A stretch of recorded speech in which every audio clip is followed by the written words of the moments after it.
வணக்கம்.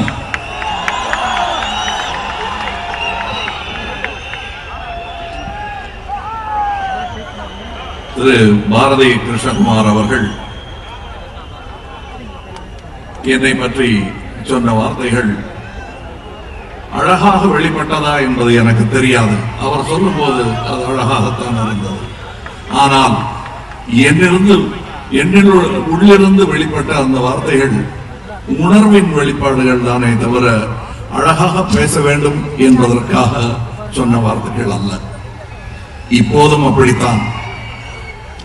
சுவாரஸ்யமாக இல்லாமல் போகலாம் இந்த பேச்சு. ஆனால் இதில் கண்ணீர் கலந்திருக்கும், உங்களுக்கான ஏக்கம் கலந்திருக்கும். உங்களுக்கு ஏற்பட்ட தாக்கமும் எனக்கும் ஏற்பட்டதுதான் என்பதனால் அந்த தாக்கமும் கலந்திருக்கும். அடுக்கு மொழியும் அலங்கார வார்த்தைகளையும் எதிர்பார்த்து வந்தவர்கள் இப்பொழுது ஏமாந்தாலும் பிற்பாடு நாங்கள் செயல்பட தொடங்கும் போது ஏமாற மாட்டீர்கள். அது நிச்சயம். அந்த குறிக்கோளோடு தான் நாங்கள் இந்த வேலையில் இறங்கி இருக்கிறோம். இந்த கனவுகள் இல்லாமல் நாம் நினைவுகளை நோக்கி நகர முடியாது. இங்கே எல்லாரும் முதல்வரானால் கையெழுத்து போட்டால் என்றெல்லாம் பேசுவது கொஞ்சம் அதிக பிரசங்கித்தனமாக சிலருக்கு தோன்றலாம். ஆனால் பறக்க வேண்டும் என்று கனவு கண்டால் பறந்து விடலாம். அப்படித்தான் நமது ஆகாய விமானங்கள் கண்டுபிடிக்கப்பட்டன. தாமதமானது உண்மைதான். ஆனால் மனிதன் பறந்தான். ஒருவனாக தனியாக முதலில், பின் கூட்டம் கூட்டமாக பறக்கிறான் என்று. அது நடக்கும். அதற்கான முயற்சியில் ஈடுபட்டிருக்கிறது மக்கள் நீதி மையம். மக்கள் நீதி மையம் என்றால் என்ன? வார்த்தைகளில் சொல்ல வேண்டாம், சுட்டிக்காட்டலாம். இதோ இதுதான் மக்கள் நீதி மையம். இதுபோல் ஒவ்வொரு ஊரிலும் இருக்கிறது, இருக்க வேண்டும் என்பது ஆசை. இந்த மேடை நம் பெருமைகளையும் சற்று பேசி நமக்கு ஏற்பட்ட சந்தோஷங்களையும் உங்களுடன் பகிரும் ஒரு மேடையாக இருக்க வேண்டும் என்று நினைத்துத்தான் இந்த விழாவை ஏற்பாடு செய்தோம். ஆனால் அதைவிட முக்கியமான வேலை நமக்கு வந்துவிட்டது. அது நம் காவிரி பிரச்சனை. அதை மையம் கொள்ளும் ஒரு இடமாக இது இருப்பதில் ஆச்சரியமில்லை. ஆடுதாண்டும் காவேரி அகண்ட காவேரி ஆகும் இடம் இது. இங்கு நமக்குள்ள உரிமையை காலகாலமாக உலகம் அறிந்த அந்த உரிமையை அரசியல்வாதிகள் குளறுபடி செய்து தட்டி பறிக்கிறார்கள். இது இன்று நடக்கும் விவகாரம் அல்ல, 100 ஆண்டு காலமாக நடந்து கொண்டிருக்கிறது. இங்கே பேசிய மோகன் அவர்கள் சோழர் காலத்தில் இருந்து இது நடந்து கொண்டிருப்பதை சொன்னார். அப்படி என்றால் கிட்டத்தட்ட 1000 காலமாக இது நடந்து கொண்டிருக்க, பல்லாயிரம் பல 100 ஆண்டுகளாக. ஆனால் கடந்த 25-30 ஆண்டுகளாக குழப்பம் அதிகரித்துக் கொண்டே வருகிறது, பேராசையும் அதிகரித்துக் கொண்டு வருகிறது. இப்பொழுது தீர்வு கிடைக்கும் என்ற இந்த சந்தர்ப்பத்தில் சாக்குப்போக்கு சொல்லி சட்ட நுணுக்கங்கள் பேசி ஸ்கீம் என்றால் என்ன என்ற கேள்விகளை எல்லாம் கேட்டு நேர விரயம் செய்வதை ஒரு சாதுரியமான சூழ்ச்சி, எது செய்யக்கூடாது மக்கள் நீதி மையம் என்று நாங்கள் பெருமையாக ஒரு கடமையாக நினைத்து செயல்பட்டுக் கொண்டிருக்கிறோமோ அதை செய்து கொண்டிருக்கிறது இன்றைய அரசு. இன்றைய அரசு என்றால் நீங்கள் இங்கே ஏற்கனவே தோண்டு கிடக்கும் ஒரு அரசை மாத்திரம் குற்றம் சாட்டுகிறீர்கள். மத்தியில் நடக்கும் அரசை குற்றம் சாட்டவில்லையே ஏன் என்று கேட்கிறார்கள். சரி, கொடுத்து கேளுங்கள். நான் சொல்லுவதில் சாரம் எங்கே இருக்கிறது? தலைக்காவிரியின் தலைக்காவிரி எங்கே இருக்கிறது என்று யோசித்து பார்த்தால் மையத்தில் தான் அது இருக்கிறது. மையம் என்று சொல்லும் போது மத்திய அரசை சொல்லுகிறேன். அதன் தீர்வு இந்த மையத்தில் இருக்கும் என்று நான் நம்புகிறேன். இல்லையா? நீங்க கொஞ்சம் இன்னைக்கு கூட காலையில பத்திரிகையாளர் பேட்டியில இன்னும் கொஞ்சம் அழுத்தமா பேசலாமே. அழுத்தம் என்றால் மத்திய அரசு செய்வது தவறு, இதற்கு மேல் என்ன அழுத்தம்? இதற்கு மேல் பேசுவதெல்லாம் அவமரியாதை. அதை மக்கள் நீதி மையம் ஒருபோதும் செய்யாது.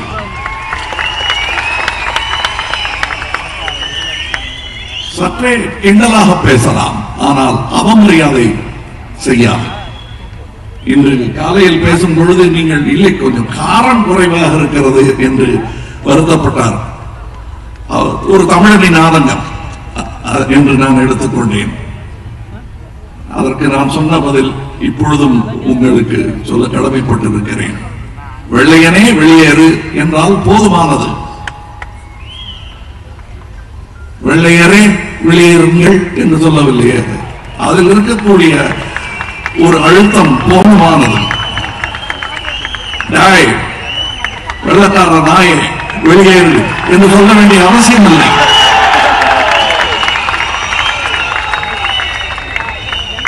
அதை சொல்ல வேண்டியதில்லை என்பதுதான் என்னுடைய தாழ்மையான கருத்து.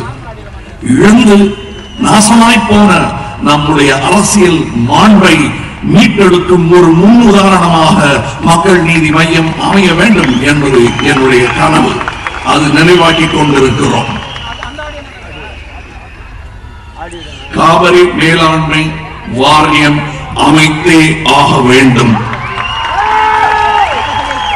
திசை திருப்பாதீர்கள், திசை திருப்ப மாற்றோம்.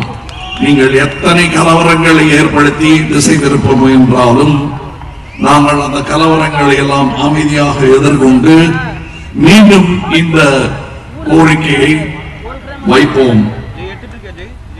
அதுவும் கேட்கவில்லை என்றால் உறங்குபவர்களை தட்டி எழுப்பி விடலாம். உறங்குவது போல் நடிப்பவர்களை எழுப்பவே முடியாது. அது செவிடன் காதில் ஊதும் சங்கை விட வேஸ்டான ஒரு செயல், தேவையில்லாத ஒரு செயல். சுதந்திரத்திற்காக நாம் ஒத்துழையாமை இயக்கம் செய்தோம். உலகின் முன்னோடியான ஒரு இயக்கம் அது. தோரோ என்ற அமெரிக்க அறிஞர் அதை முதலில் எழுத்து வடிவில் கொண்டு வந்திருக்கிறார். ஒருவேளை காந்தியார் காலேஜில் படித்துக் கொண்டிருந்த போது அதை படித்திருக்க வாய்ப்புண்டு. ஆகையால் இது அவருடைய ஒரிஜினல் ஐடியா இல்லை, இவர் அங்கிருந்து கொண்டு வந்ததுதான் என்று சொல்லலாம். யார் வேண்டுமானால் கவிதை எழுதலாம், ஆனால் அதை செயலாக்கி காட்டுபவன் தான் உண்மையான வீரன். அந்த வீரன் தான் எனக்கு வாத்தியார். ஐயா, நம்ம அப்புறம் சந்தோஷப்பட்டுக்கலாம். கொஞ்சம் அதை கேட்டுக்கங்க. அமைதி, அமைதி. உங்கள் உணர்வு எனக்கு புரிகிறது. அதுபோல் தான் எனக்கும் கூக்குரலிட்டு அழ வேண்டும் என்று தோன்றுகிறது. ஆனால் அந்த கூக்குரல் போதா, அழுத்தமாக பேச வேண்டும். அழுத்தம் குறைவு என்று சொன்னார்களே, அந்த அழுத்தத்தை இப்பொழுது கொடுத்துக் கொண்டிருக்கிறேன். அழுவது அப்புறம் அழுகலாம். நன்றி. சுதந்திரத்திற்காக ஒத்துழையாமை இயக்கம் என்று ஒன்றை நடத்தினோம். எங்கள் மாண்புமிகு மத்திய அரசுக்கு நாங்கள் சொல்லிக் கொள்வது இதுதான். இந்த காவிரி மேலாண்மை வாரியம் அமைக்கவில்லை என்றால் தமிழகம் அமைதியான முறையில் ஒத்துழைக்க மறுக்கும்.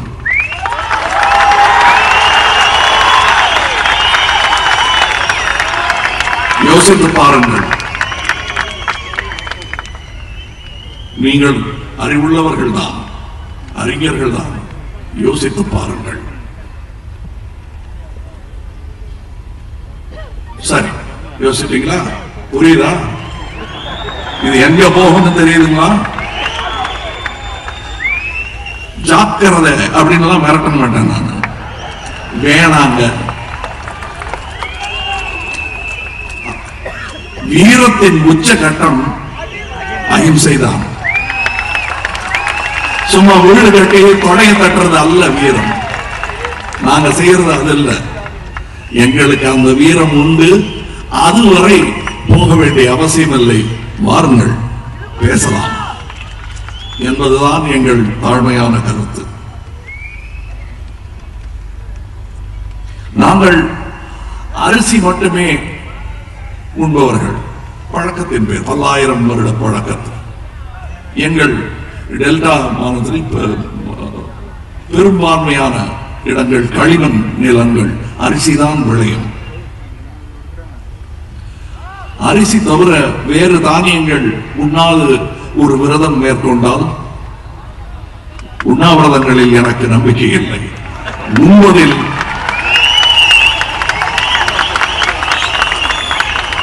ஏன்னா நம்மெல்லாம் வேலை செய்யும் போது ஒரு பிரேக் எடுத்துக்கிட்டு சாப்பிட போவோம். இது ஆச்சரியமான ஒரு, இதுல இருந்து எனக்கு தெரியறது என்னன்னா, நம்மளை போலவே அவர்களும் முன்னோக்கி சிந்திப்பவர்கள் தான். உண்ணாவிரதத்தெல்லாம் நம்பிக்கை போயிடுச்சு. சும்மா ஒரு உழுவா காட்டிக்கன்னு சொல்லுவாங்கல்ல, அந்த மாதிரி ஒரு விஷயம். அதெல்லாம் நம்ம செய்ய வேண்டாம். ஆனால் அரிசி மட்டும்தான் இங்க செல்லுபடி ஆகும், எங்களுக்கு அது போதும் அப்படின்னு சொன்னா என்ன ஆகும்? அந்த மாதிரி வெள்ளையன் காலத்தில் வெள்ளையர்களை பகிஷ்கரிப்போம் என்று சொன்ன அந்த பகிஷ்காரங்கள் எல்லாம் இங்கே இப்போ செய்ய வேண்டிய அவசியம் ஏற்படாமல் செய்ய வேண்டிய கடமை நம் மத்திய அரசுக்கு இருக்கிறது. அது நாம் வைத்த மத்திய அரசு என்பதை நீங்கள் மறந்துவிடக்கூடாது. எல்லோரும் பிரச்சனை பேசுகிறார்கள். பிரச்சனை இத்தனை நாளாக இருக்கிறது, இது பண்ணுகிறார்கள். கன்னடக்காரர்கள் கொடுக்காம இருக்கிறார்கள், தமிழர்கள் எதிர்க்கிறார்கள் என்று கன்னடக்காரர்கள் சொல்லுகிறார்கள். நாங்கள் எல்லாம் மக்களை வீதியில் கொண்டு வந்து அரசியல் சூழ்ச்சி செய்கிறோம் என்று அங்கு ஒருவர் சொல்லுகிறார், இங்கிருந்து அப்படி ஒருவர் சொல்லுகிறார். இதெல்லாம் நடக்கக்கூடிய ஒரு நியாயமான விவாதங்கள் தான், கோபமான விவாதங்கள் தான். ஆனால் மக்கள் நீதி மையம் நல்ல அறிஞர்களுடன் பேசி ஆய்ந்து தீர்வை நோக்கி நகர வேண்டும் என்ற முடிவுக்கு வந்திருக்கிறது. தீர்வு என்பது நியாயம் கிடைக்காமல் கிடைச்சதை ஒத்துக்கிட்டு போறது மட்டும் இல்ல தீர்வு. நியாயம் இப்படி கிடைக்காமல் பல வருடங்களாக நகர்ந்து கொண்டே போனால் எங்கள் விவசாயிகளின் வாழ்வாதாரம் என்னாவது? அதனால் இருக்கும் நீர்வளத்தை வைத்துக் கொண்டு நாம் செய்ய வேண்டியதையும் யோசிக்க வேண்டிய முக்கியமான நேரம் இது. அதை பற்றி நாங்கள் பேசிக் கொண்டிருக்கிறோம். இந்த தீர்வு நினைச்சா தமிழக அரசு கையில் இருக்கிறது. ஆனால் அவர்கள் அந்த தீர்வை நோக்கி நகரக்கூட இல்லை என்பதுதான் என்னுடைய கருத்து. தாழ்மையான கருத்தெல்லாம் இல்ல, அழுத்தமான கருத்து. என தாழ வேண்டிய அளவுக்கு தாழ்த்திட்டாங்க நம்மள. இந்த நீர் பேரத்தில் நம்மளை கெஞ்சற அளவுக்கு கொண்டு விட்டுட்டாங்க. அதற்கு காரணம் மத்திய அரசு முதுகுக்கு பின்னால் ஒளிந்து கொண்டு செயல்படும் தமிழக அரசு.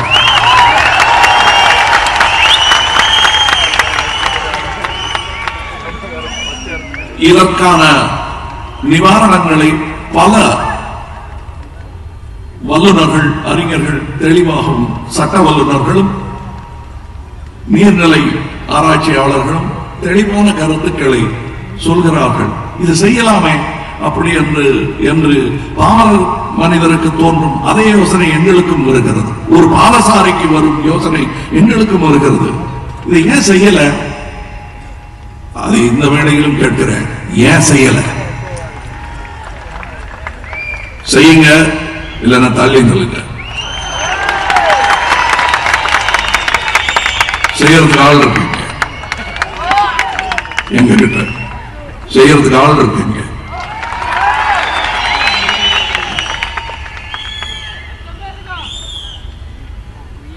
எங்கள் அணுகுமுறை இருதரப்பிலும் உள்ள பிரச்சனைகளை ஆய்ந்து முடிவெடுப்பது. இது இந்தியாவுக்கு புதியதல்ல. புத்தர் காலம் தொட்டு காந்தி காலம் வரை அவர்கள் இதைத்தான் சொன்னார்கள்.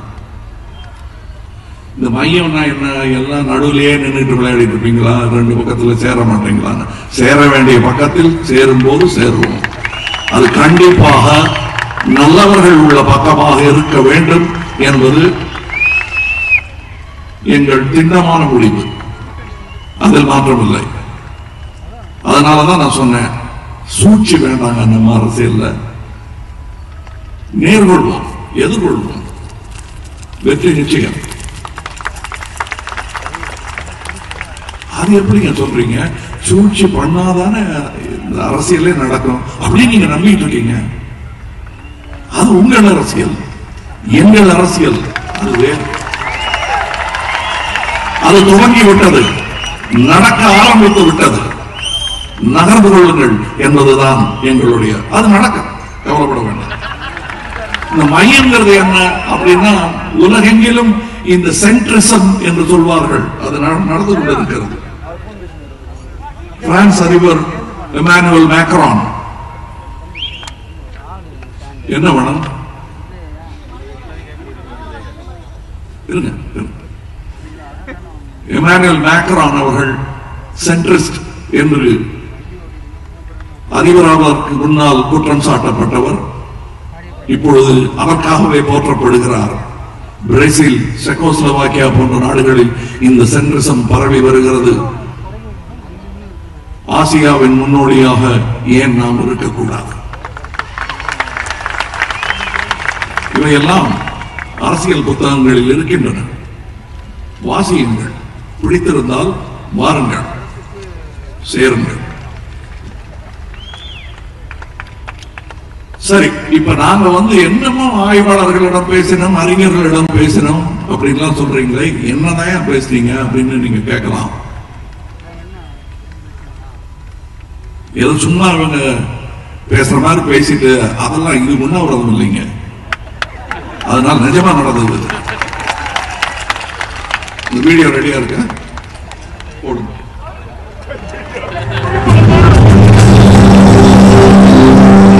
வணக்கம். வணக்கம். காவிரி நதிநீர் பங்கீடு திட்டத்தை பற்றிய கருத்து என்ன? இந்த காவிரி மேனேஜ்மெண்ட் போர்டு அப்படின்ற ஒரு சட்டம், அப்படின்ற ஒரு அமைப்பு ஏற்படுத்த வேண்டும் என்று உச்சநீதிமன்றம் சொல்லியிருக்கு. அந்த காவிரி மேனேஜ்மெண்ட் போர்டு அமைப்பது என்பது ஒரு மிக முக்கியமான ஒரு விஷயம். அதை அமைக்க வேண்டும். சரி, இந்த காவிரி டெல்டா விவசாயத்தில் காவிரி நீரை விட நிலத்தடி நீர் அதிகமாக பயன்படுத்தப்படுகிறது. கருத்து ஆறுல மணல் இருக்கோ அந்த அளவுக்கு நமக்கு நிலத்தடி நீரை சேமித்து வைக்க முடியும். இன்னைக்கு மணலை அள்ள நம்ம மணலை எடுக்கிறது மட்டும் இல்லாம நிலத்தடி நீரை எடுத்துக் கொண்டிருக்கிறோம். கடந்த 10 வருடங்கள் பார்த்தீங்கன்னா உப்பு மிக மிக அதிகமாக அந்த நாகப்பட்டினம் மாவட்டத்தில் இருக்கிற விவசாயிகள் குடி தண்ணீர் கூட அங்க பஞ்சம். சுற்றுச்சூழல் மாற்றங்கள், பருவகால மாற்றங்கள், இவையெல்லாம் டெல்டா விவசாயிகளை பாதிக்குமா? எல்லா உலகத்தில் இருக்கிற எல்லா டெல்டாவே அது கடலை ஒட்டி இருக்கிற ஒரு நிலப்பகுதி. மேல இருந்து ஆற்றில் வருகின்ற அந்த வண்டல் மண் தான் கடலிலிருந்து இந்த டெல்டாவை உயர்த்தி காட்டுது. நமக்கு வடகிழக்கு பருவமழை பெய்யும்போது மட்டும்தான் அந்த ஆறுல தண்ணி போகுது. மற்ற 7 மாதங்கள் 8 மாதங்களில் ஆறு வறண்டு கிடைக்கிறது அப்படிங்கிறது உண்மை. நாகப்பட்டினம் மாவட்டத்தில் இருக்கின்ற பேக்வாட்டர் கெனால்ஸ்ல 10 இருந்து 15 கிலோமீட்டர் தூரத்துக்கு தண்ணி, கடல் தண்ணி உள்ள வந்திருக்கு. கடல் அரிப்பு நான் பிச்சைவரத்துல இருந்து வேதாரண்யம் வரைக்கும் ஒரு 152 பாயிண்ட் எடுத்து நான் ஸ்டடி பண்றேங்க. ஸ்டடி பண்ணும்போது கிட்டத்தட்ட ஒரு 60-70 இடங்களில் கடல் அரிப்பு மிக அதிகமாக ஏற்பட்டிருக்கிறது. 71 2011 ஏரியா நான் பார்க்கும்பொழுது 20% நிலம் நம்ம டெல்டா இழந்து விட்டோம். ஏற்கனவே திருவாரூர் நாகப்பட்டினத்துல போனீங்கன்னா தண்ணி கருப்பு கலந்து இன்னைக்கு ஓடிட்டு இருக்கு. ஆனா காவிரியில தண்ணி இல்லை. சரி, காவிரி டெல்டா பகுதி விவசாயிகள் வாழ்வாதாரத்தை காக்க நாம் செய்ய வேண்டியது என்ன? இங்கதான் அரசு தீவிர கவனத்தை செலுத்தும். ஆனால் இன்றைக்கு இருக்கின்ற அரசு இதை கவனத்தில் எடுத்துக்கொள்ளவே இல்லை. இப்போ நான் இவ்வளவு விஷயங்கள் சொன்னேன். இந்த விஷயங்கள் அரசுக்கு தெரியுமா இருந்தாலும் எனக்கு தெரியாது. அவங்க கிட்ட இந்த புள்ளிகள் இருக்காங்கிறது எனக்கு தெரியாது. டெல்டாவை பாதுகாக்க வேண்டும், டெல்டாவுக்கு தண்ணீர் வரத்தை நம்ம உறுதி செய்ய வேண்டும். டெல்டா விவசாயிகளின் வாழ்வாதாரத்தை பாதுகாக்க வேண்டும். கடல் தண்ணீர் உள்ள வரதை பாதுகாக்க வேண்டும். ஆக நாம் ஒரு பக்கம் கர்நாடகா தமிழ்நாடு வாட்டர் டிஸ்பியூட் நம்ம செய்த எந்த அளவுக்கு நம்ம துரிதமாக அதை நம்ம தீர்த்து வைக்கிறோமோ அதே அளவுக்கு தமிழ்நாட்டுக்கு உள்ள இருக்கிற பிரச்சனையை நம்ம பாதுகாக்க வேண்டும், தீர்க்க வேண்டும். இல்லை என்றால் டெல்டா காணாமல் போய்விடும். காவிரி நதிநீர் பிரச்சனைங்கிறது ஒட்டுமொத்த தமிழகத்தின் பிரச்சனைகளை தான் பார்க்க வேண்டுமா? கண்டிப்பாக கிட்டத்தட்ட 60% நிலம் தமிழ்நாட்டில் காவிரி படுகையில தான் இருக்கு. ஆக இன்றைக்கு காவிரி போய்த்து விட்டால் தமிழ்நாடு எக்கானமி கண்டிப்பாக போய்த்து விட முடியல. எந்த விதமான ஒரு ஐயமும் தேவையில்லை.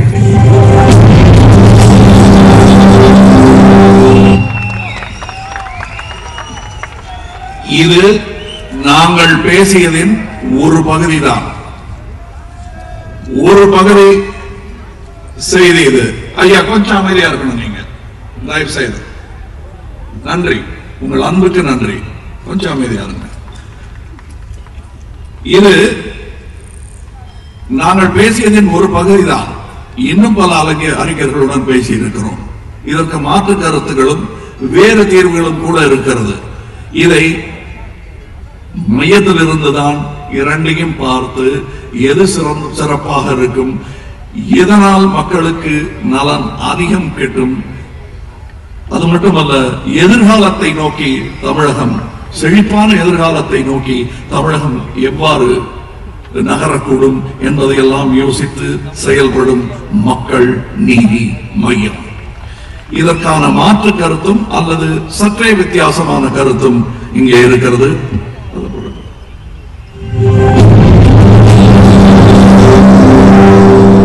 காவிரி பெண்ணீர் சமூகம், காவிரி மேலாண்மை வாரியம், காவிரி ஒழுங்காட்டு குழு அமைக்க வேண்டும் என்று தமிழ்நாட்டு மக்கள் அனைவருமே எதிர்பார்த்தார்கள். குறிப்பிட்ட நாளில் அது வராத காரணத்தினால் இப்பொழுது கொதித்து போயிருக்கிறார்கள். அப்படி இருக்கும்போது தமிழ்நாடு மக்கள் என்ன செய்யலாம்? எதிர்காலத்தில் இந்த உரிமைகளை ஒரு சிறிதும் விட்டுக் கொடுக்காமல் போடுகின்ற சட்ட போராட்டம் அல்லது ஆர்ப்பாட்டங்கள் போராட்டங்கள் இவற்றையெல்லாம் செய்து கொண்டே நாம் இனிமேல் வரக்கூடிய நிலைமைகளுக்கு நம்மை தயார்படுத்திக் கொள்ள வேண்டும். மழை பெய்யக்கூடிய அளவு ஏறக்குறைய 979 மில்லிமீட்டர். இது ஆந்திராவிலும் கர்நாடகாவிலும் பெய்யக்கூடிய மழையை விட கூட எல்லாருடைய மழையிலும் இன்றைக்கு என்ன இருக்கிறது? தமிழ்நாடு தண்ணீர் பற்றாக்குறை மாநிலம். தமிழ்நாட்டிற்குள் பெய்யக்கூடிய மழைகளை வைத்துக் கொண்டு நாம் எப்படி சமாளிக்கலாம் என்று பார்க்கலாம். 270 டிஎம்சி கடலிலே போவதை 50 டிஎம்சி அணைக்கட்டுகளிலும் 100 டிஎம்சி இந்த ஏரி குளங்களிலும் இன்னொரு 50 டிஎம்சியை இந்த தடுப்பணைகளையும் கட்டி தேக்கி நிறுத்தினால் கண்டிப்பாக தண்ணீர் இருக்கும் ஒரு 5 ஆண்டுகளில் சாத்தியமாகும் என்று நான் நம்புகிறேன். ஒன்று, நாங்கள் சொல்வது இந்த காவிரி ஆற்று வெளியில கடலுக்கு கீழே என்று பார்த்தால் ஒரு 1000 பெரிய வாய்க்கால்கள் இருக்கின்றன. அந்த 1000 பெரிய வாய்க்கால்களையும் கான்கிரீட் லைனிங் செய்தால் கடலிலே தண்ணீர் விடும்போது 3வது நாள் 2வது நாள் நாகப்பட்டினத்தில் போய் தண்ணீர் நிற்கும். வயலுக்கு போகக்கூடிய வாய்க்கால்கள் லட்சக்கணக்கில் இருக்கின்றன. அதற்கு நாம் என்ன செய்ய வேண்டும் என்றால் பிளாஸ்டிக் பைப்ஸ், பிவிசி பைப் என்று சொல்லுகிறோமே, அந்த பைப்புகளின் மூலமாக கொண்டு போய் சொட்டு நீர் பாசனமும் தெளிப்பு நீர் பாசனமும் செய்தால் ஏறக்குறைய 25லிருந்து 50% தண்ணீருடைய தேவையை குறைக்கலாம். ஒருங்கிணைந்த ஆந்திராவிலே 2003 2013 ஜலயகனம் என்று சொல்லி 1,86,500 கோடி ரூபாய் அவர்கள் பாசன மேம்பாட்டுக்காக செலவு செய்திருக்கிறார். அதே போல கர்நாடகா 1980 என்பது ஏறக்குறைய 50,000 கோடிக்கு மேலே பாசனத்திற்காக செலவு செய்திருக்கிறார்கள். ஆனால் தமிழ்நாட்டில் 25 ஆண்டுகளில் பாசனத்திற்காக, பாசன மேம்பாட்டிற்காக இவர்கள் செலவு செய்திருக்கிற தொகை வெறும் 6,000 கோடி. தமிழகத்துடைய சாமட்டேடு காவிரி என்று சொல்லும்போது பொதுவாகவே இது தஞ்சாவூர், திருவாரூர், நாகப்பட்டினம் அந்த விவசாயிகளை மாத்திரம் மக்கள் கூட அவர்களை மாத்திரம் பொறுத்தது என்று நினைத்துக் கொண்டிருக்கிறார். எனவே காவிரி என்பதே தமிழ்நாட்டினுடைய உயர்நாடு. எனவே காவிரி பிரச்சனை தமிழகத்தினுடைய ஒட்டுமொத்த பிரச்சனை.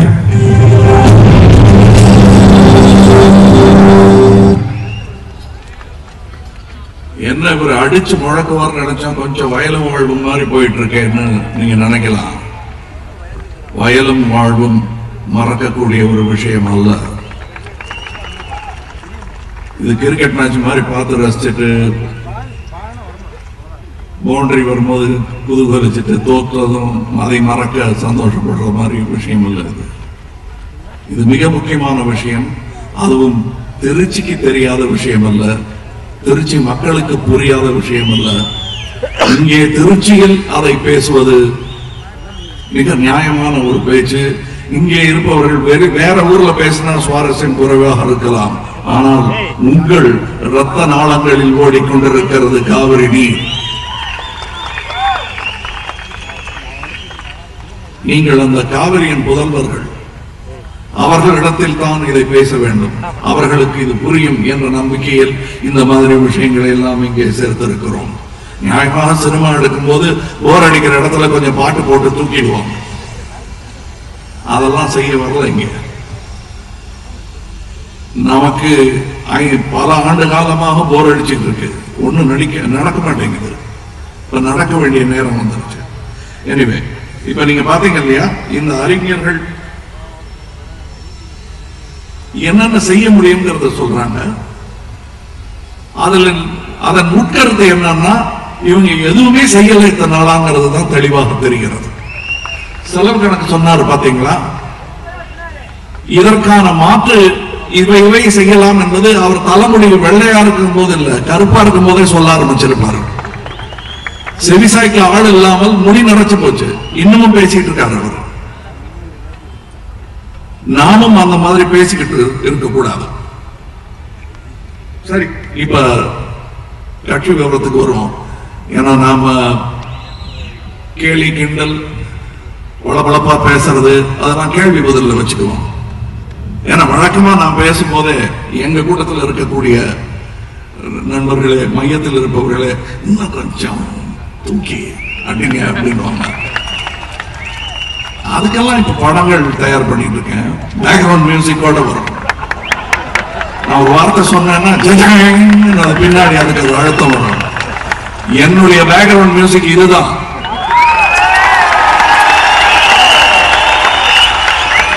இந்த பேக்ரவுண்ட் மியூசிக் தான் என்னை இயக்கிக் கொண்டிருக்கிறது. இதுதான் என்னுடைய இன்னிசை.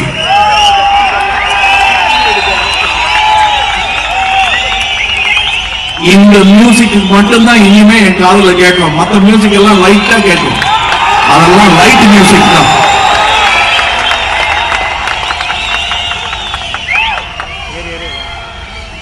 சரி, மக்கள் நீதி மையம் என்னென்ன திட்டம் வைத்திருக்கிறது என்று கேட்கிறார்கள். திட்டம்னு சொல்றீங்க, கேட்டா மக்கள் நலம் அப்படின்னு ஒரு வார்த்தையில முடிச்சிடுறீங்க. ஐயா, நீங்கள் இதுவரை போட்ட திட்டம் எல்லாம் அதை நோக்கித்தான் என்று நினைத்துக் கொண்டு போட்டதுதானே. மக்கள் நலம் என்பதுதான் நல்ல அரசு பரிமாற்றம் செய்ய வேண்டும் என்று நினைப்பவர்கள் எல்லோரும் நினைப்பது. அதற்கு அடியில் எல்லாம் அடங்கும். அதை புரிஞ்சுக்க வைங்கன்னு நினைச்சு சொன்னேன். இப்ப நான் சொல்றது என்னுடைய விமர்சகர்களுக்கு அல்ல. விமர்சகர்கள் எது செஞ்சாலும், நல்லது செஞ்சாலும் நல்லா இல்லைன்னு சொல்லுவாங்க. தற்காப்பு முயற்சி அது. நான் சொல்றது உங்களுக்காக. உங்களுக்கு அந்த சந்தேகம் வந்துவிடக் கூடாது. மக்கள் நீதி மையம் ஆழ்ந்து சிந்தித்து ஆய்ந்து நல்லறிஞர்களுடன் பேசி கொள்கைகளை வகுத்துக் கொண்டுதான் இருக்கிறது. சிலவற்றை சுவைக்காக வானிலை சோறு வந்துகிட்டு இருக்காங்கிறது நீங்க புரிஞ்சுக்கணுங்கிறதுக்காக நாம் சொல்லுகிறோம். எங்களுடைய பாலிசிஸ், திட்டங்கள், கொள்கைங்கிறது ஒரு வரையில் முடிச்சிடலாம். பாலிசிஸ் சற்றே வேறுபட்டது. விவசாயம் இங்க காட்டுறீங்களா? அவங்க பார்க்கட்டும், எல்லாருமே பார்க்க. விவசாயம், நீர்வளம், வாசன பரப்பு. வாசன பரப்பு என்ன வரலையே?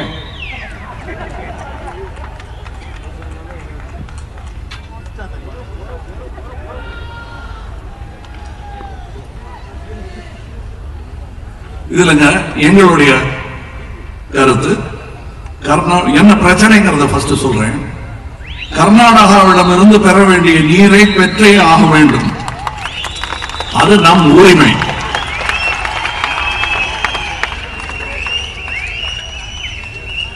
மற்ற மாநிலங்களிடம் இருந்து பெற வேண்டிய நீரையும் பெற வேண்டும். அதற்கு சட்ட ரீதியாகவும் பேச்சுவார்த்தை மூலமாகவும் தீர்வை தேடுவதும் கடமை. ஒன்று உரிமை, இன்னொன்று கடமை. சரி, அதற்கு என்ன தீர்வாக இருக்கக்கூடும் என்பதையும் ஆலோசித்தோம். நம் தமிழ்நாட்டில் பெய்யும் மழை அளவு மற்ற அண்டை மாநிலங்களை விட அதிகமானது. இது திருச்சி வாழ் மக்களும் புரிந்து கொள்ள வேண்டும், தமிழ்நாடு முழுவதும் வாழும் மக்கள் புரிந்து கொள்ள வேண்டும். மற்ற மாநிலங்களை விட நம்ம மாநிலத்தில் அதிக மழை பெஞ்சிட்டு இருக்கு. அதை வீணாக்காமல் சேகரிக்க சிறு சிறு அணைகள் கட்டுவோம், ஏரிகளை தூர்வாருவோம், சொட்டு நீர் பாசனம், தெளிப்பான் பாசனம் போன்ற நவீன பாசன முறைகளை செயல்படுத்துவோம் என்பது மக்கள் நீதி மையத்தின் திட்டமான எண்ணங்கள், திட்டங்கள். அதற்கு இந்த திட்டங்களுக்காக சில நில நல மருத்துவர்களை, என்னடா புதுசா சொல்றாருன்னு, அதாவது மண் வைத்தியம் தெரிந்தவர்கள் நிறைய பேர் இருக்கிறார்கள், படிக்காத வைத்தியர்கள் இருக்கிறார்கள், படித்த வைத்தியர்களும் இருக்கிறார்கள். இவர்கள் பயிற்சி அளிக்கப்பட்ட நில ஆய்வாளர்கள். அதற்கான கிட் இருக்கிறது. பெரிய பெரிய வெளிநாடுகளில் எல்லாம், பெரிய நாடுகளில் எல்லாம் இதை செய்து கொண்டிருக்கிறார்கள்.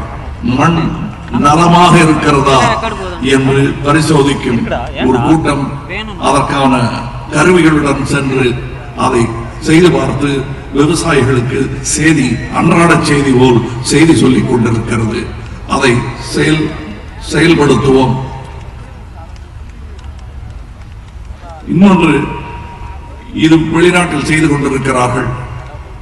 விஷம் தெளித்த காய்கறிகளையும் பழங்களையும் நாம் தின்று கொண்டிருக்கிறோம். உணவு வகை காய்கறி பழ வகைகளுக்கு உள்ளூர் அடையாளங்கள், லோக்கல் கம்யூனிட்டி இண்டிகேட்டர்.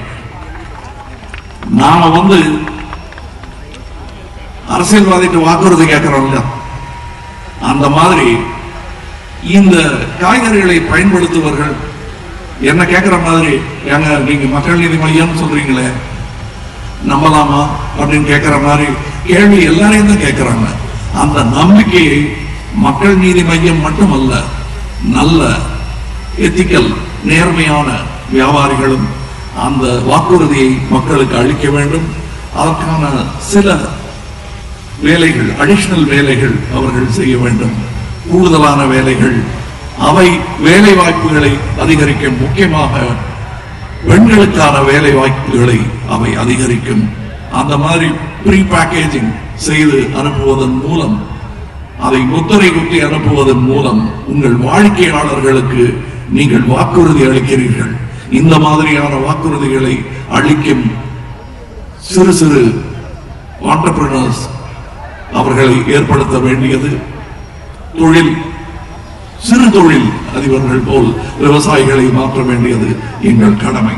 அதையும் செய்வோம். போலி சாயம் பூசும் கயவர்கள், அதாவது போலி சாயம்னா சினிமாவில் நீங்க கூட தான் பூசுறீங்கன்னா, அது தெரிஞ்சு சொல்லிட்டு சொல்றீங்க. சொல்லாம செய்கிற சாயம் என்னன்னா, உங்க காய்கறிகள் பூசப்படும் சாயங்கள், அது தெரியாம நீங்களும் சாப்பிடுறீங்க. பச்சை பசையில் இருந்தாதான் நல்ல காய்கறின்னு நினைக்கிறீங்க, பளபளப்பா இருந்தாதான் நல்ல ஆப்பிள் நினைக்கிறீங்க. அதுல இப்ப சில நாடுகள், ஆசிய நாடுகள்ல இதில் விஷம் கலக்கப்படாதது என்பதை நிரூபிப்பதற்கே ஒரு உதாரணம் இருக்கிறது. நம்ம எல்லாம் இதுல தக்காளியில புழு இருந்துச்சுன்னா, ஐயா இதுல புழு இருக்கு, அது வேண்டாங்க, அடுத்தது தக்காளி, பளபளப்பா இருக்கிற தக்காளியை கொடுன்னு வாங்குறோம்ல, அதையே உதாரணமாகவும் ஆதாரமாகவும் காட்டுகிறார்கள். புழு சாகல, அப்ப நீங்களும் சாக மாட்டீங்க, வாங்குங்க. இந்த புழுவை கொள்வதாக சொல்லி அதை கொல்லும் விஷத்தை நமக்கும் ஊட்டுவதுதான் இன்றைய விவசாயத்தில் நடந்து கொண்டிருக்கிறது. உடல் நலம், மகளிர்.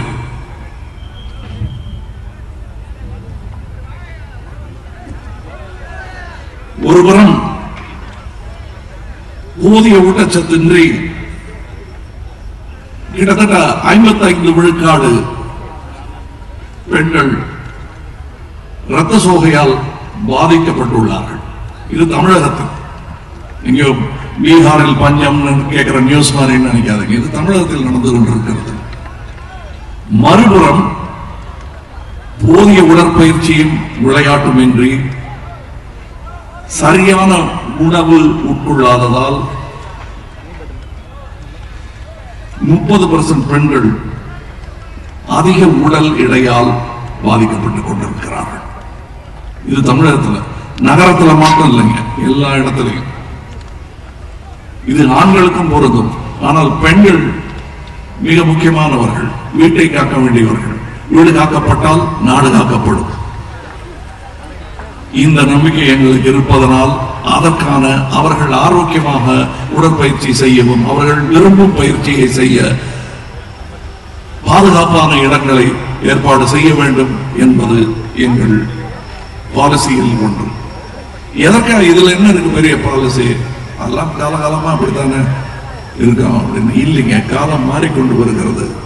முந்தி செஞ்ச வேலைகள் பலவற்றையும் நீங்கள் செய்வதில்லை.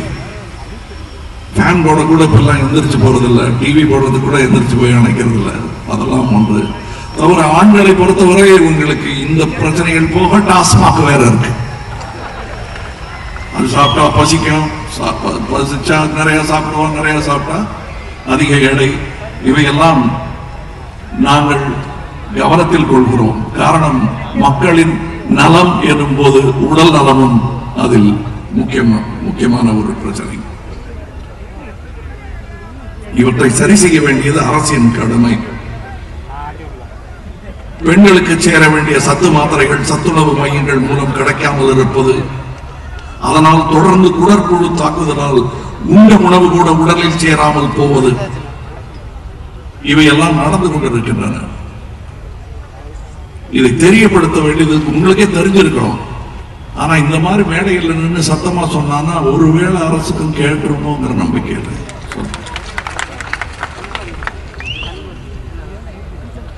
கல்வி, கல்வியின் போது நம்ம மாணவர்களை பற்றி மட்டுமே பேசிக் கொண்டிருக்கிறோம்.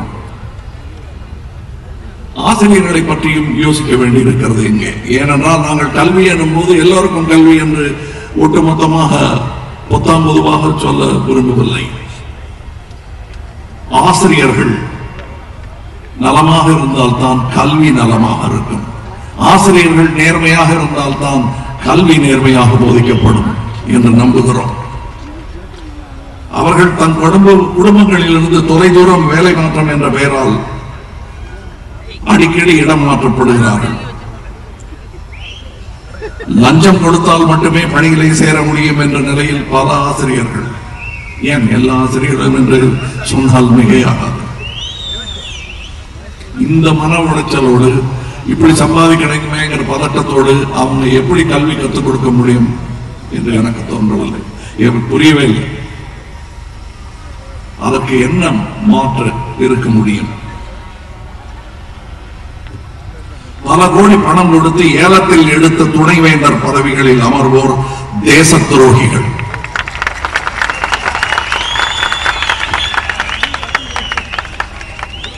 மேலும் லஞ்சம் வாங்கி தம் போன்ற ஓட்டுமைகளை பணிகளில் அமர்த்தினால் உயர்கல்வி எப்படி உயர்? இதுதான அடிவேர். இந்த விஷச்செடியின் வேர் அங்கல்லவா இருக்கிறது. இவர்கள் லஞ்சம் விதைக்கும் பண்ணையார்கள். இவர்கள் வியாபாரம் முடக்கப்பட வேண்டும். மக்கள் நீதி மையம் அதை முடக்க எல்லா பாடும் படும்.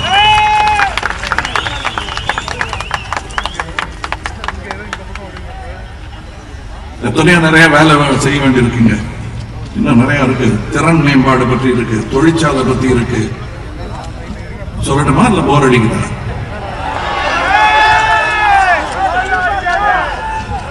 ஓகே,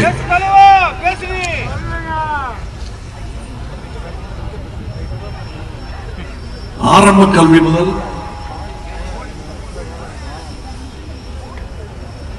அடிப்படை கல்வியில் முதலில் தொடங்குவோம். ஊழலின்றி ஆசிரியர்களை பணிபுரிய விடுவோம். தன்னம்பிக்கை உள்ள சமூக பொறுப்புள்ள குடிமக்களை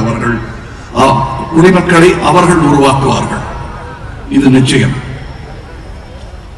பொதுப்படையான கல்வி ஒரு அஸ்திவாரம் மட்டுமே. சமூக கட்டிடம் உயர கல்வியுடன் பொருள் ஈட்டும் திறனும் வேண்டும். இவை அனைத்திற்கும் துணை நிற்கும் மக்கள் நீதி மையம். இதெல்லாம் செஞ்சதுக்கு அப்புறம் வெடிக்கலாம். அதெல்லாம்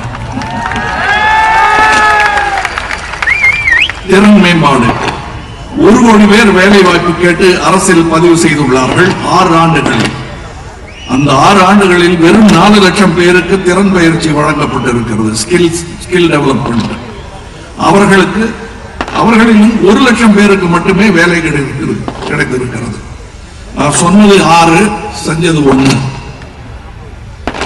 பெரும் குறும் தொழிற்சாலைகளில் இருந்து தனிநபர் செய்யும் சுய தொழில் வரை திறன்மிக்க பணியாளர்களின் பற்றாக்குறை இருக்கிறது. மறுபுறம், அதாவது ஸ்மால் பிசினஸ் ஆண்டர்பிரினர்ஸ்க்கு வேலை செய்ய ஆட்கள் தேடிக்கொண்டிருக்கிறார்கள், கிடைக்கவில்லை. இதை செட் ஆஃப் செய்ய முடியும், இதை பேலன்ஸ் செய்ய முடியும். இதை மையம் திறனோடு கையாளும். திறன் மேம்பாட்டு தளங்கள் காகிதங்களில் மட்டும் இல்லாமல் தொழில் செய்வோர் மற்றும் சமூகத்துடன் கலந்து நிறுவப்படும். Skill set development centres. தொழிற்சாலை மையம் தொழிற்சாலைகளுக்கு எதிரானதல்ல. நான் இங்க ஸ்டெர்லைட்டுக்கு போயிட்டு வந்து இங்க தொழிற்சாலைன்னு ஒரு டைட்டில் கொடுத்து பேசுறாரு அப்படின்னு நினைக்கலாம். தவறான இடங்களில் தவறு செய்யும் தொழிற்சாலைகளுக்கு தவறான முறையில் அனுமதி வழங்குவதை வன்மையாக எதிர்க்கிறோம். அதுக்குதான் நான் ஸ்டெர்லைட்டுக்கு போயிட்டு வந்தேன். அதனால்தான் மற்ற மாநிலங்களில் செயல்பட முடியாத தொழிற்சாலைகள் தமிழகத்தில் பெருகுகின்றன. நெறியில்லாத தொழிற்சாலைகளுமே. நியாயமாக தொழில் செய்ய விரும்புவோர் அண்டை மாநிலங்களுக்கு இடம்பெயர்கிறார்கள் அல்லது விரட்டி அடிக்கப்படுகிறார்கள். இதற்கு என்ன செய்ய முடியும்? தரிசு நிலங்களில் மட்டுமே தொழிற்பேட்டைகள் அமைப்போம் என்று அடம்பிடிப்போம். நில உரிமையாளரையும் நிலத்தையும் நம்பி இருப்பவரையும் அரசுக்கும் இணையான பங்குதாரராக்குவோம். அதாவது நில உரிமையாளரையும் நிலத்தை நம்பி இருப்பவர்களையும், விவசாயிக சொல்றேன், அரசுக்கு இணையான பங்குதாரர்கள். they are partners in the government. இதை மகாராஷ்டிராவில் செய்து கொண்டிருக்கிறார்கள்.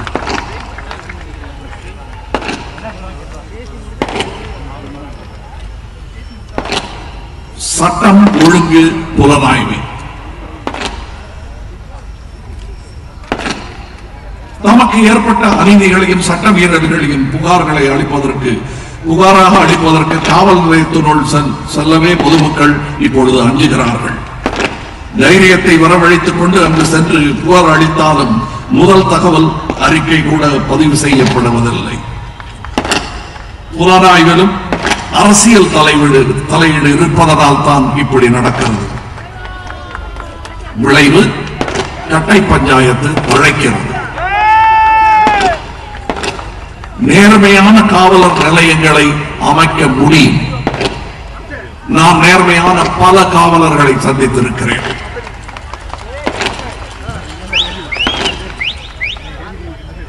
நேர்மையான காவலர் நிலைமை பரிதாபமே. வெயில் மழை வராது, உடல் வருந்தி பணி செய்கிறார்கள். எதற்காக இந்த பணியை செய்கிறோம் என்றே தெரியாமல் மக்களுக்கு பாதுகாப்பு அளிக்க வேண்டியவர்கள் ஒரு தனிநபருக்கு பாதுகாப்பு அளிக்க பணிக்கப்படுகிறார்கள். அவர்களுடைய மனோநிலையை புரிந்து கொள்ள வேண்டும். இதற்கு ஆவண செய்யும். தமிழ்நாட்டு காவல்துறை எண்ணிக்கையிலோ திறமையிலோ யாருக்கும் குறைந்ததல்ல. தமிழக மக்களும் பொது ஒழுங்கை கூடிய வரையில் ஒழுங்காக கடைபிடிப்பவர்கள் தான். நமது காவல் நிலையங்களின் எண்ணிக்கை 1541. இந்தியாவிலேயே அதிகம் காவல்துறை வாகனங்கள். ஒவ்வொரு 100 காவலருக்கும் 13 வாகனங்கள். இந்திய சராசரி 8 மட்டுமே. ஆனால் இவர்களை எல்லாம் வேறு பந்தோபஸ்துக்கு அனுப்பித்தால் என்ன செய்ய முடியும்? அது மாறும்.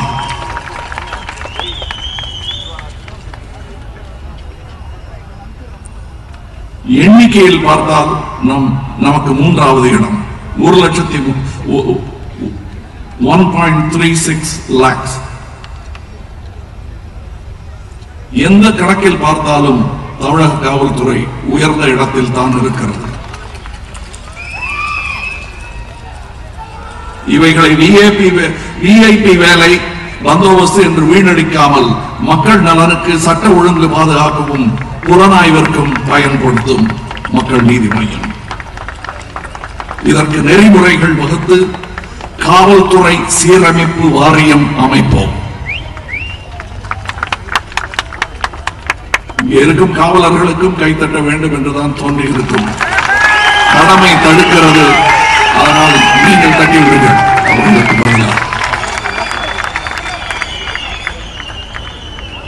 சமூக நீதி கேட்டுக்கொள்ளுங்கள் தெளிவாக.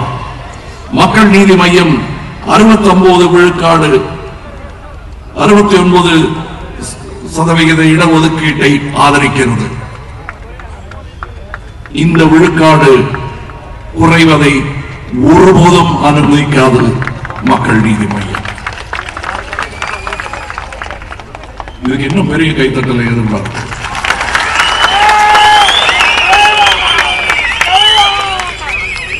சிறுபான்மையினர் நலன். தமிழ்நாட்டில் சிறுபான்மையினர் அச்சமின்றி தம் வாழ்வை என்றும் நடத்த மக்கள் நீதி மையம் துணை நிற்கும்.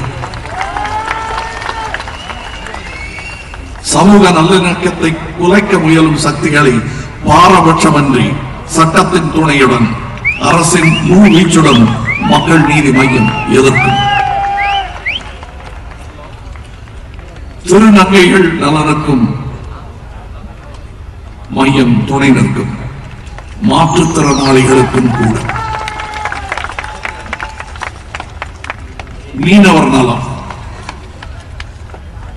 பேரிடர் காலங்களில் மீனவர்களுக்கு காவலாக கண்டறிந்து மீட்க நவீன தொழில்நுட்பங்கள் பயன்படுத்தப்படும்.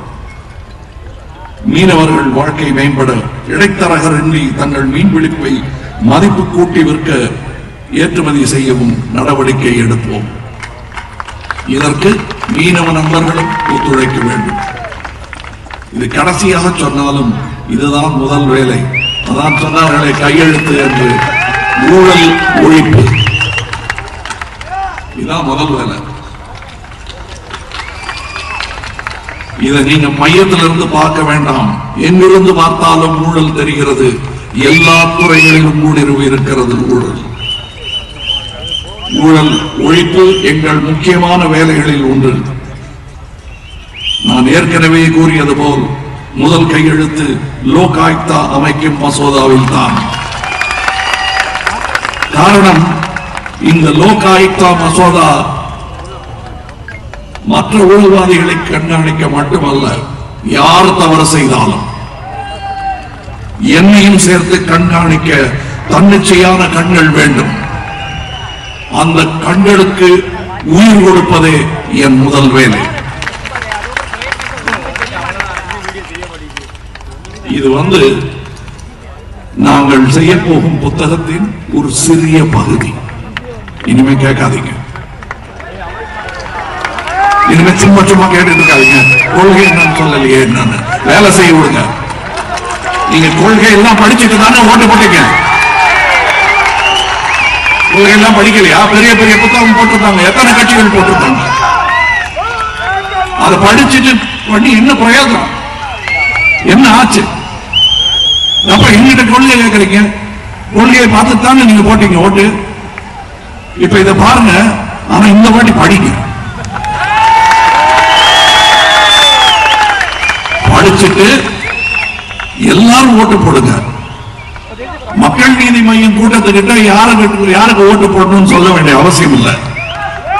ஆனால் மற்றவர்களிடத்தில் சொல்லுகிறேன், நீங்கள் யாருக்கு வேணாலும் போடுங்க, ஆனா போட்டுருங்க.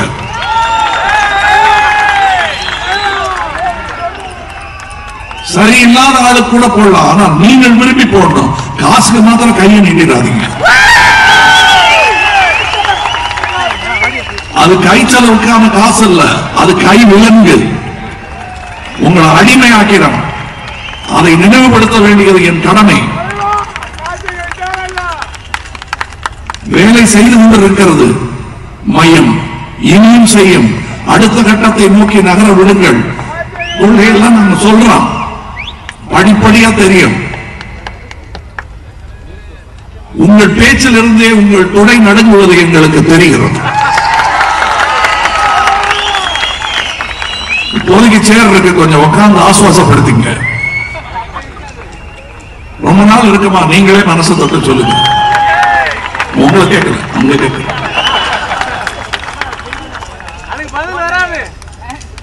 நான் இந்த கைத்தட்டல் வாங்கறதுக்காக பேசுறது எங்களுக்கு ஓரளவுக்கு கை வந்த கலைதான்.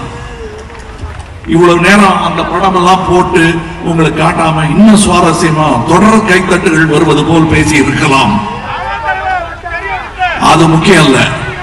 நீங்கள் இதை ரசித்தீர்களா இல்லையா என்பது எனக்கு தெரியாது. அதற்கான இடம் வேறு இருக்கிறது. இதை உணர வேண்டும் நீங்கள் என்பதற்காக மட்டுமே இது இங்கே காண்பிக்கப்பட்டது.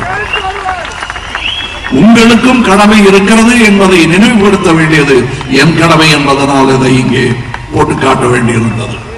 சற்று சுவாரஸ்ய குறைவாக இருந்தால் மன்னித்து விடுங்கள். கேளிக்கை, வேடிக்கை, நகைச்சுவை பார்க்க வேண்டும் என்றால் வேறு கூட்டங்களுக்கு போங்கள், அங்கே கிடைக்கும் நல்ல நகைச்சுவை. சிரித்து விட்டு சிந்திக்க இங்கே வாருங்கள். அங்க போய் சிரிச்சுட்டு சிந்திக்கிறதுக்கு இங்கே வந்துருங்க. ஏன்னா உங்கள் சிந்தனையும் எங்களுக்கு தேவை. நீங்கள் தான் இங்க இருக்கிற மக்கள் நீதி மையம்ங்கிறதுல மையமே நீங்கள் தான். அதனால உங்கள் பங்களிப்பு இதில் வேண்டும். இன்னும் கொஞ்ச நாள்ல 2 வாரத்திலேயே என்னமோ மையம் ஆப் வெளியிடப்படும். அதை பற்றி இங்கே கூற கடமைப்பட்டிருக்கிறேன். நம் கட்சியில் சேர்ந்தவர்கள் கையில் எல்லாம் அந்த மையம் ஆப் இருக்கும். அதை டவுன்லோட் செய்து கொள்ளலாம். இந்த அரிய வாய்ப்பு கட்சியில் சேர்ந்தவர்களுக்கு மட்டுமே கிடைக்கும். அதன் பலம் என்ன என்பதை இந்த வேளையில் சொல்ல வேண்டாம். ஏனென்றால் இது திருச்சி மக்களுக்கு என் அன்பு அரவணைப்பையும் காவிரி வேளாண்மை வாரியம் அமைப்பதில் அந்த போராட்டத்தில் உங்களுக்கு பெரும் பங்கு இருக்கிறது என்று நினைவுபடுத்தவும் மட்டுமே இந்த மாநாடு. எங்கள் தேவைகளை பூர்த்தி செய்து கொள்ளும் மாநாடு அல்ல இது. நம் தேவைகளை நோக்கி நகரும் மாநாடு. மீண்டும் ஒரு முறை நினைவுறுத்துகிறேன்,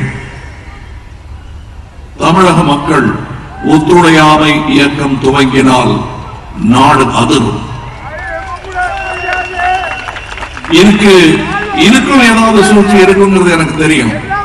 என்ன பண்ணுவாங்கன்னா, இந்த எலெக்ஷன் முடிஞ்சதும், கர்நாடகா எலெக்ஷன் முடிஞ்சதும் அவங்க ஆளுக்கு யாராவது அக்ஷதை போட்டு ஒரு சின்ன ஊர்வலமோ அல்லது உண்ணாவிரதமோ இருக்க பண்ணி உடனே அதுக்காக செஞ்சதாக நாங்க தான் இதை செஞ்சோம்னு தாமதமாக நீதி வழங்குவார்கள். இது நான் உங்களுக்கு எப்படி போகும் கதைங்கிறதுக்கு ஒரு கதை சுருக்கம் சொல்லுகிறேன், நீங்கள் புரிந்து கொள்ளுங்கள். கைப்பாவையாக மாற்றி விளையாட பார்க்கிறார்கள் தமிழகத்தை. நடக்காது. மருது சகோதரர் கதை சொன்னாரே, அந்த காலத்திலிருந்து நடக்கவில்லை. இப்ப மட்டும் ஏன் நடக்கணும்? விழித்தெழு தமிழா, போதும். இது ஒன்றுபட்ட நாடு, அதில் எங்களுக்கு எள்ளளவும் சந்தேகம் இல்லை. ஆனால் அதை ஒன்றாக இருக்க வேண்டும் என்ற ஒரு பதட்டம் எங்களுக்கு இருக்கிறது. வெவ்வேறு இடங்களில் நடக்கும் கலவரங்கள் என்னை பதட்டமடைய செய்திருக்கிறது. விழித்தெழுங்கள் தமிழர்களே, அங்கேயும் உறங்கியது போதும், உங்கள் கனவுகள் இங்கே பலிக்காது, எழுந்து நின்று நடக்கக்கூடிய விஷயங்களை யோசியுங்கள் என்பது மத்திய அரசுக்கு என் தாழ்மையான வேண்டுகோள். அடுத்து நாங்கள் வழக்கமாக கேட்கும் கேள்வி பதில்களை இங்கே கேட்கிறோம். அதாவது உங்களிடமிருந்து வந்த கேள்விகள், அதை சொல்லுங்க, அவர் விளக்குவார்.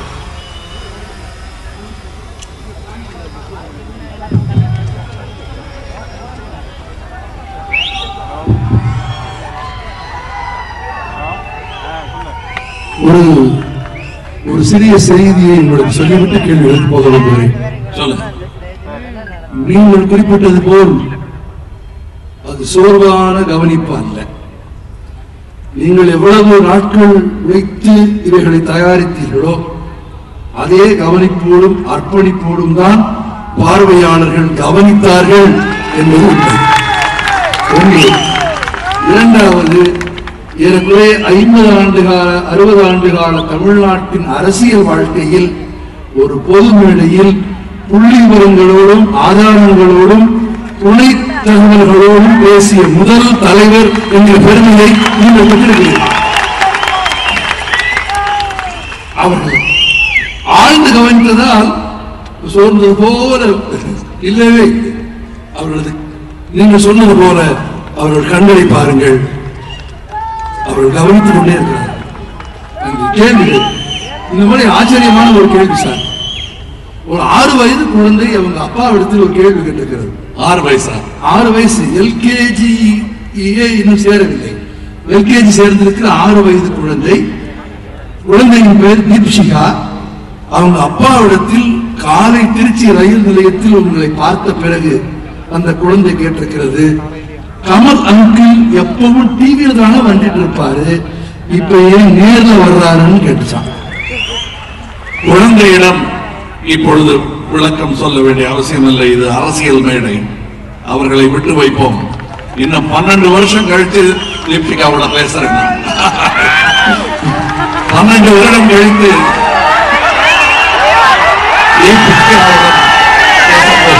அதற்கும் காலம் வரும்.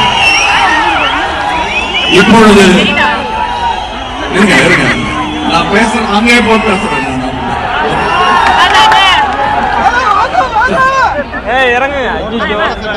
உங்க நடுவுல வந்து பேசணும்னு நினைச்சேன், ஆனா பேசுறது எதுவும் கேட்காதுன்னு தோணுது, அதனால இங்க இருக்க பேசுறேன். இல்ல அமைதியா இருக்கணும், அமைதியா இருக்கணும், இல்லைன்னா பேச முடியாது. உங்க கூட மட்டும் கேட்கும்.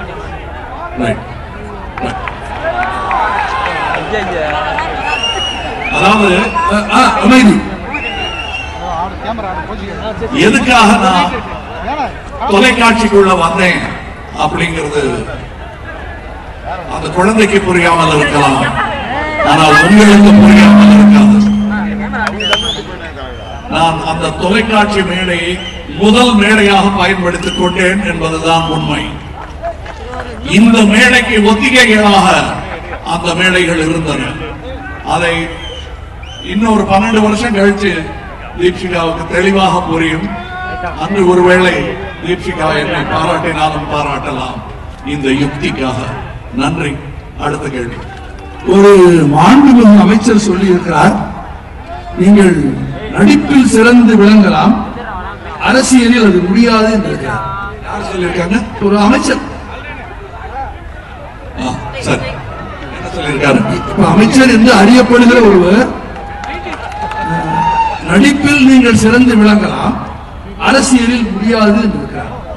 நான் அதுக்கு முன்னாடி இன்னொரு இயலாமையை அவரிடத்தில் வெளிப்படுத்திக் கொள்ள ஆசைப்படுகிறேன். அவர் யாருன்னு எனக்கு கொஞ்சம் புரிஞ்சு போச்சு. அந்த கட்சியில் என்னிடம் சம்பளம் வாங்காமல் ஒரு பொதுஜன தொடர்பாளராக எனக்காக பணிபுரித்துக் கொண்டிருக்கிறார். அவர் என்ன விமர்சனம் என்பால் வைத்தாலும் மக்களுக்கு என்பால் அன்பு கூடுகிறது. பணி தொடரட்டும், அவர் பணி தொடரட்டும். ஆனால் அவர் கேட்ட கேள்விக்கு இப்போ ஒரு சின்ன பதில் சொல்லணும். என்னுடைய சந்தோஷத்துக்காக, ஏன்னா ரொம்ப நேரம் சீரியஸா விவசாயம் பற்றிய விஷயங்கள்லாம் பேசியிருக்கோம். கொஞ்சம் நகைச்சுவைக்காகவும் நீங்கிக் கொண்டிருப்பார்கள். அதனால் சொல்லுகிறேன், என்னுடைய இயலாமையை மாண்புமிகு அமைச்சர் அவர்களிடம் சொல்லிக் கொள்ள கடமைப்பட்டிருக்கிறேன். அவர் அளவுக்கு என்னால் கூட நடிக்க முடியாது. ஆக அவர் சொல்வது அவர் சொன்னார், நடிக்க வேண்டுமானால் நீங்கள் செய்யலாம், அதுவும் வராது போல் இருக்கு உங்களை மாதிரி. ஆனால் ஒரு வித்தியாசம், நான் சினிமாவில் அரசியல் செய்ததில்லை, அரசியலில் நடிக்க மாட்டேன். நடிக்கும் போது அரசியல் செய்ததில்லை, அரசியல் செய்யும் போது நடிக்க மாட்டேன். அது முடியுமா அவரால்? நேற்று நீங்கள் வந்த பிறகு வைகை எக்ஸ்பிரஸ் பெயர் நம்மவர் எக்ஸ்பிரஸ் என்று மாற்றப்பட்டிருக்கிறார். அவரே எழுதியிருக்கிறார், நீங்கள் வந்த பிறகு வைகை எக்ஸ்பிரஸ் நம்மவர் எக்ஸ்பிரஸ் என்று பெயர் மாறிவிட்டது. என்ன கமல் சார், திடீர்னு ரயில்ல கிளம்பிட்டீங்க?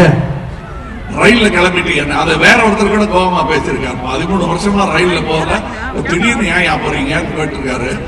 நண்பர் தான் எனக்கு. நான் 13 வருஷமா ரயில்ல போலங்கிற செய்தியே தப்பு. நான் உங்களுக்கு தெரியாம குவாய்ட்டா போயிட்டு வந்துட்டு இருக்கேன். நான் இன்னொன்னு, ரயில்ல ஏன் கிளம்பினேன் அப்படின்னா, இப்ப பாருங்க, ரயில்ல போயிட்டு வந்த போதே நிறைய காவலர்கள் தேவைப்பட்டார்கள். நாங்கள் 48 பேர் அங்கிருந்து வந்திருக்கிறோம். எத்தனை வண்டிகள் வரும், அதற்கு எத்தனை காவலர்கள் தேவைப்பட்டிருப்பார்கள், அதை குறைக்க வேண்டும். அரசியல் மாண்டு நிறைய வண்டிகளை வச்சுட்டு ஒவ்வொரு அமைச்சர் வரும்போதும் 1000 காவலர்களை வீணடிக்க கூடாது என்பதற்காக யோசித்ததுதான் தவிர, நான் திரு மோகன்தாஸ் கரம்சந்த் காந்தி அவர்களுடைய ரசிகன். அந்த பயணமும் ரயிலில் நடந்தது. என் பயணமும் அப்படி இருக்க வேண்டும் என்று ஆசைப்பட்டேன். நன்றி. அண்மையில் வன்கொடுமை தடுப்பு சட்டத்தில் சில திருத்தங்கள் செய்யப்பட்டிருப்பதும் அதை எதிர்த்து நாடு முழுவதும் நடக்கும் நிலவரங்களையும் நீங்கள் அறிவீர்கள். அந்த சட்டம் திருத்தப்பட்டிருப்பது, அதன் மாற்றங்கள் குறித்த உங்கள் கருத்து. வினோத், கோயம்புத்தூர். நன்றி. தக்க நேரத்தில் சரியான கேள்வி. அந்த சட்டம் உருவானதற்கே ஆழமான 1000 ஆண்டுக்கு காரணங்கள் இருக்கின்றன. அவைகள் அங்கேயே இருக்க வேண்டும், அப்படியே இறுக்கமாக இருக்க வேண்டும் என்பதுதான் எங்கள் திண்ணமான முடிவு. நேர்மையாக நம் சகோதரனை அரவணைக்க நாம் கற்றுக்கொள்ளும் வரை அந்த சட்டங்கள் அங்கே இருக்கும். அந்த சகோதரத்துவம் பழகிவிட்டால் பிறகு பேசலாம். பழகும் வரை அந்த சட்டங்கள் இருக்க வேண்டும் என்பது எங்கள் கருத்து. சிறுபான்மை மக்களின் மீது அதிகாரம் செலுத்தும் சில ஆணவ அத்துமீறல்களுக்கு எதிராக உங்கள் நீதி உணர்வு நெடுநகத்து பகலாய் நடுவு நிற்குமா? இவர்களுக்கு சொல்கிறேன், சிறுபான்மையின் மீது அதிகாரம் செலுத்தும் சில அத்துமீறல்களுக்கு எதிராக உங்கள் நீதி உணர்வு உச்சி வெயில் போல நெடுமுகத்து பகலாய் உச்சி வெயில் போல நடுவிலே நிற்குமா என்று கேட்டிருக்கிறார் பிரபாகரன் குமரக்குடி. காலமும் முதல் சொன்ன பதிலிலேயே இருக்கிறது. காலமும் உங்கள் உணர்வுகளும் மாறும் பொழுது மட்டுமே உச்சி வெயில் மாறும். இல்லையே அது மையத்தில் இருந்து காய்ந்து கொண்டே இருக்கும். முடிந்தால் கயவர்களை சுட்டெரிக்கும்.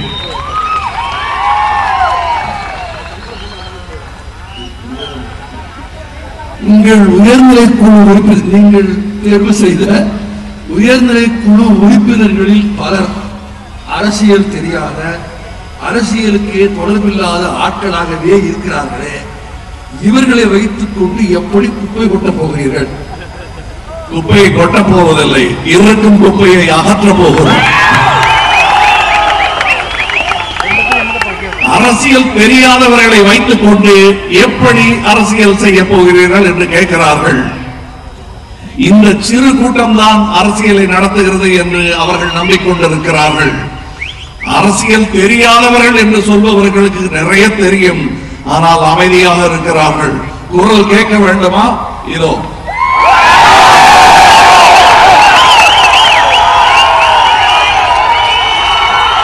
இங்கிருக்கும் அரசியல்வாதிகளை நம்பித்தான் நான் இங்கே வந்திருக்கிறேன். இது எங்கள் கூட்டம். இதில் அரசியல் தெரிந்தவர்கள் நிறைய இருக்க வேண்டும் என்பதுதான் எங்கள் ஆசை. ஏற்கனவே தெரிந்து கொண்டவர்கள் சகுனிகளாக மாறிக்கொண்டிருக்கிறார்கள். அது வேண்டாம். நேர்மையான இன்றைய நவீன அரசியல்வாதிகள் இவர்கள்தான்.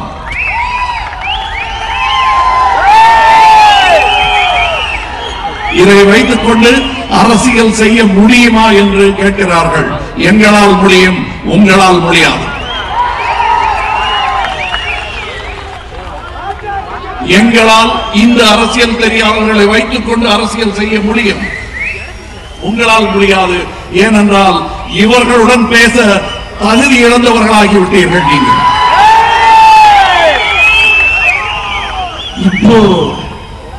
இப்போ கேள்வி கேட்கிறதுக்கு பேப்பர் தருவீங்க. முதலமைச்சரான பிறகு கோரிக்கை எழுதுறதுக்கு பேப்பர் தருவீங்களா? வேணாம். அதுக்குள்ள தமிழ்நாடு டிஜிட்டலா மாறி பேப்பரை விரயம் பண்ண மாட்டோம்.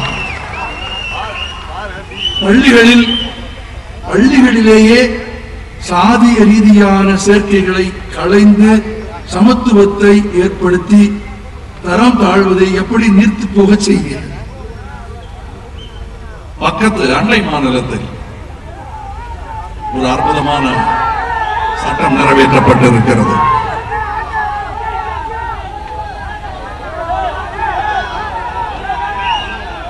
நான் பேசணுமா இல்ல அங்க வந்து சும்மா நடந்துட்டு வந்துட்டுமா?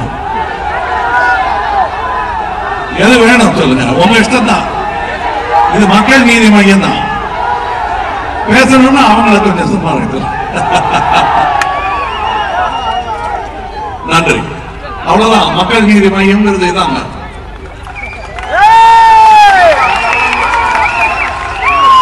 ஓகே, கேள்வி மறுபடியும் நம்முடைய குவிப்பு கலைந்திருப்பதால் மறுபடியும் அந்த கேள்வியை ஒரு வாட்டி சொல்லுங்க. ஆமா, கேள்வி. பள்ளிகளிலேயே சாதிய ரீதியாக வேதங்களை களைந்து தரம் தாழ்வதை எப்படி நிறுத்தி போக செய்வீர்கள்? அண்டை மாநிலத்தில், ஏன் அண்டை மாநிலம் என்று பெயர் சொல்ல, அவர் என்ன நம்ம கேள்வி கேட்கிறார் அமைச்சர் மாதிரியா? முக்கியமானவர். கேரளத்தில் ஒரு நல்ல ஒரு சட்டம் நிறைவேற்றி இருக்கிறார்கள். அந்த சட்டம் தமிழகத்தில் விரைவில் நிறைவேறும் என்று நாங்கள் நம்புகிறோம். அது எப்படிப்பட்ட சட்டம் என்றால், தங்கள் குழந்தைகளுக்கு சாதி இல்லை என்று பகிரங்கமாக சொல்லும்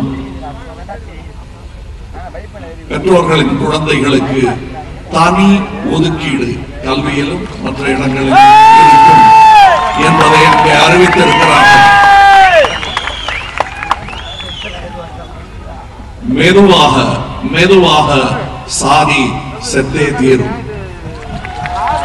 அந்த குழந்தைகளின் எண்ணிக்கை கூட கூட கூட சாதி மாளும். நன்றி. கேள்வி கோரிக்கை போல எழுதியிருக்கிறார் திருமதி மமதா பேகம் எழுதியிருக்கிறார். திருச்சி ஆட்சிக்கு வந்தவுடன் முதல் வேலையாக வழி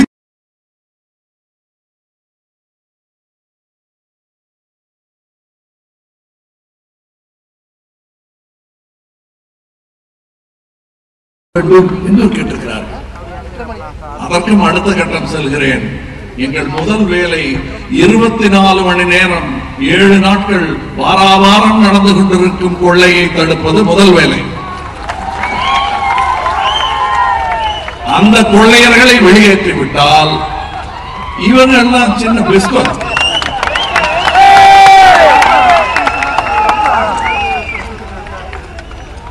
மக்கள் நீதி மையத்திற்கென தனி தொலைக்காட்சி எப்போது தொடங்குவீர்கள்? மக்கள் தான் சொல்ல வேணும். தேவை என்றால் அதை நோக்கி நகர்வோம். தேவையா?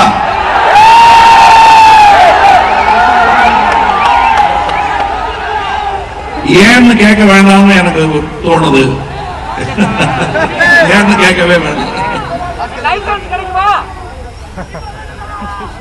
நீங்கள் உரையாடலின் வழியாக தண்ணீரை மட்டுமல்ல முறையாக உரையாடினால் உறுதியையே பெற முடியும் என்று சொல்லியிருக்கிறீர்கள். நீங்கள் இவ்வளவு பேசியும் இவ்வளவு எடுத்துச் சொல்லியும் இவ்வளவு பண்பாக இடித்துரைத்தும் தனிக்கு பிறகும் மத்திய அரசும் கர்நாடக அரசும் காவிரி மேலாண்மை வாரியத்தை அமைத்து காவிரியில் தண்ணீர் தர மறுத்தால்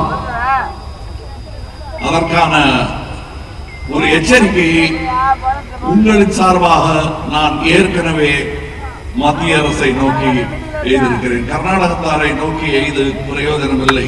அவர்களும் நம் காவிரி நீரை குடித்து வாழும் சகோதரர்கள். அதே நம்மை போன்ற திராவிடர்கள் தான் அவர்களும். இந்த விளையாட்டு நம்மை தஞ்சாவூர் பொம்மையாக மாற்றிக் கொண்டிருப்பது வேறு எங்கிருந்தோ நடக்கும் விஷயம். மையத்திலிருந்து மத்திய அரசிலிருந்து நடந்து கொண்டிருக்கிறது. அவர்களுக்கு முதலில் தாழ்மையாக வேண்டுகோள் விடுப்போம். மாண்புமிகு அரசிடம் நாம் கேட்போம். இல்லை என்றால் அடுத்த கட்டத்திற்கு நகர்வோம். தமிழகமே அதை நோக்கி நகர்ந்தாக வேண்டும். இது நம் வாழ்வாதாரம்.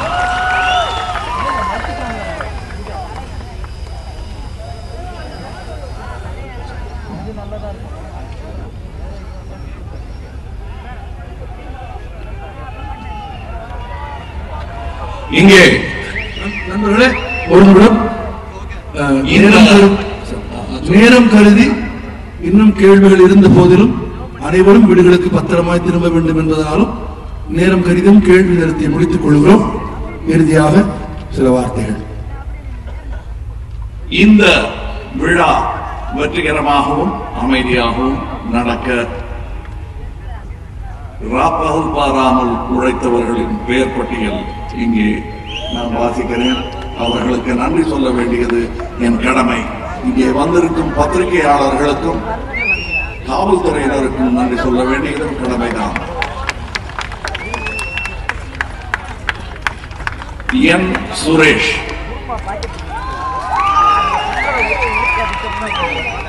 KJS குமார் இன்னும் உழைத்துக் கொண்டிருக்கிறார் நினைக்கிறேன். G Maiyappan, G Sathishkumar, LKK Krishnakumar, P Saravanan, Muruganandam, Srirangam, Manohar, Thiruverumbur, Kannan, Musiri, Shaji Kumar, Arul, Thuraiyur.